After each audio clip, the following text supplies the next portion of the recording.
Oi gente, tudo bem? Eu sou a Ana Lu e eu li Enterre Seus Mortos, da Ana Paula Maia. A Ana Paula Maia é uma autora brasileira contemporânea. Ela já tem aí, se eu não me engano, mais uns 4 livros além desse, e todos têm um título com uma pegada meio dark, assim. Então, eu sei que tem um que é Assim na Terra como Embaixo da Terra, e tem outro que é mais ou menos como Entre Rinhas de Cachorros e Porcos, Enterros de Porcos, não sei direito, mas enfim, todos os livros dela têm esses títulos meio escabrosos e eu não tinha lido nenhum livro dela. Quando esse livro foi lançado pela Companhia das Letras, surgiu a oportunidade de pedir ele para resenhar para a revista Pollen, que é uma revista literária para a qual eu escrevo e que eu vira e mexe cito aqui, e então eu aproveitei a oportunidade para conhecer então a escrita dessa autora. Bom, eu vou começar dizendo que realmente foi uma exploração bem fora da minha zona do conforto, assim. Não é nem de longe o meu tipo de história ou de livro preferido, mas eu gostei muito de conhecer essa autora porque ela é muito fora do óbvio, assim. Até se a gente for pensar em estereótipo de gênero, eu não espero encontrar um livro como esse quando eu pego um livro de uma mulher. Até porque, como a gente tá vivendo muito intensamente essa questão do feminismo, da representatividade, do protagonismo feminino, pra mim foi muito estranho pegar um livro escrito por uma mulher e que representasse um universo tão, novamente recorrendo a um estereótipo, masculino. Porque aqui a gente vai ter um protagonista homem, quase todos os personagens que o rodeiam são outros homens, e o contexto vivenciado por eles me parece bastante masculino também. É uma coisa que a gente espera, né, encontrar homens fazendo. Digo mais uma vez, eu sei que eu tô caindo em estereótipos, mas enfim, é a minha percepção. E do que esse livro fala? Bem, a princípio ele vai retratar aqui a história do Edgar Wilson, que é o nosso protagonista, que ele trabalha com um emprego assim bastante específico, que é recolher carcaças de animais mortos na estrada. A Ana Paula não ambienta geograficamente o seu livro na questão de falar exatamente onde a história se passa, então ela não vai citar nenhum nome de país, de estado, enfim, o que pra mim só ajuda com que essa localidade pareça ainda mais ser um lugar entre o nada e o lugar nenhum, porque essa é a sensação que eu tenho, é uma história que se passa em lugar nenhum. Porque ele trabalha em estradas, né, e estradas são como não lugares, porque elas estão sempre entre um lugar e outro, elas não são exatamente um lugar, e de acordo com a narrativa dele, é um lugar meio deserto, meio cheio de poeira.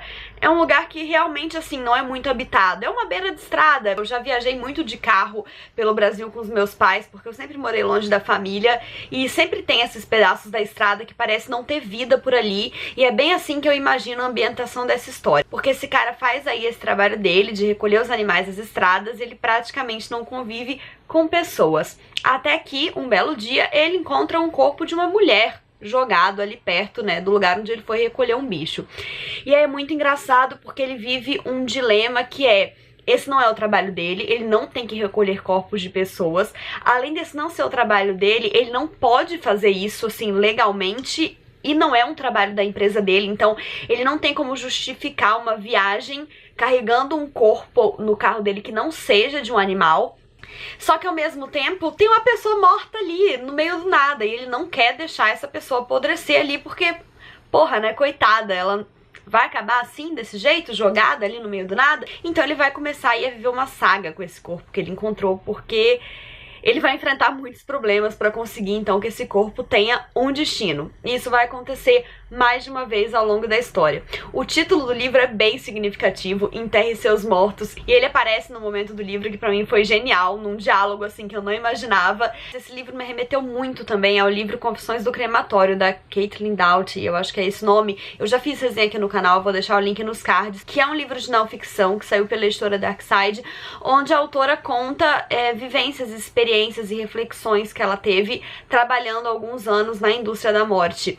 E esse livro não tem como não fazer a gente pensar na indústria da morte, porque essa questão das carcaças jogadas pelo mundo, tanto de animais quanto de pessoas, são uma complicação, né? Essa coisa de não saber lidar com a morte, que é muito real pro ser humano. A gente definitivamente não aprendeu a lidar com a morte ainda, e é muito delicada essa questão de lidar com um corpo já sem vida. O que é aquilo?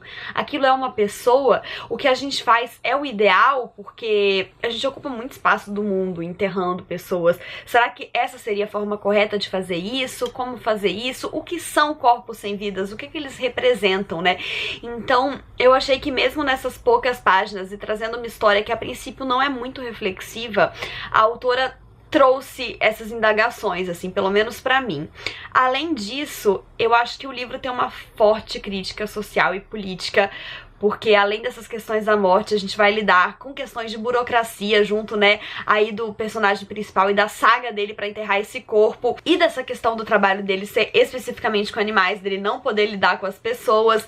Então, assim, a gente vai esbarrar nessa questão burocrática de, meu Deus, mas isso não seria um atraso do mundo? Por que a gente fica encalhando toda hora nessas mesmas questões?